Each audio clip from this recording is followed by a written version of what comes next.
কারণ আমাকে বাজে কমেন্ট করলে আমার কিচ্ছু যায় আসে না। আমি এই কান দিয়ে ঢুকাই, এই কান দিয়ে বের করি। এমনও হয় আমি বাজে কমেন্টস পড়িও না। আমি জাস্ট কমেন্টসের প্রথম সারমর্ম দেখলেই বুঝতে পারি যে কমেন্টসটা কী হবে, তখন কমেন্টসটা পড়ি, বড় কমেন্টসগুলো। তখন ভালো কমেন্টসগুলো পড়ে ভালো যারা থাকে তাদের প্রোফাইলটাও দেখি আমি, তার জন্য দেখো ভাই মামুন, তোমাকে একটা কথা বলি, শোনো, তোমাকে কেউই বাজে কমেন্ট করে না, বরঞ্চ তোমার সাপোর্টেই সবাই কথা বলতেছে।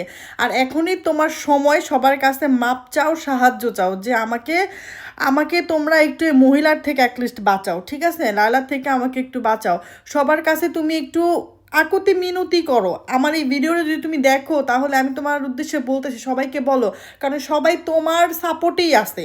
সবাইকে বলো তোমাকে এখান থেকে উদ্ধার করতে, দেখবা তুমি অনেক তাড়াতাড়ি এখান থেকে উদ্ধার পাওয়া গেছো, ঠিক আছে? তারপরে সাধারণ জীবনযাপন করো।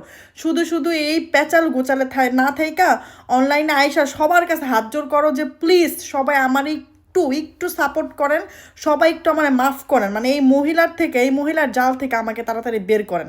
দেখবা সবাই বের করবে। এরকম করে না থাইকা লুকোচুরি কইরা, এরকম করে লুকোচুরি যে কইরা বারবার করে না যায়, সবার কাছে মাপ চাও, দেখবা কি মাপ করে দিয়েছে সবাই, সব কিছু ঠিক হয়ে গেছে। কিন্তু এই মহিলা যেভাবে যা করতেছে, তুমি মানুষের সাহায্য ছাড়া, মানে তোমার অডিয়েন্স যারা আছে তাদের সাহায্য ছাড়া কিছুই করতে পারবা না দিন শেষে।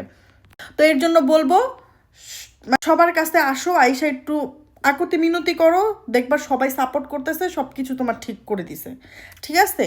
দেখলে অনেক মায়া লাগে ভাই মামুন রে।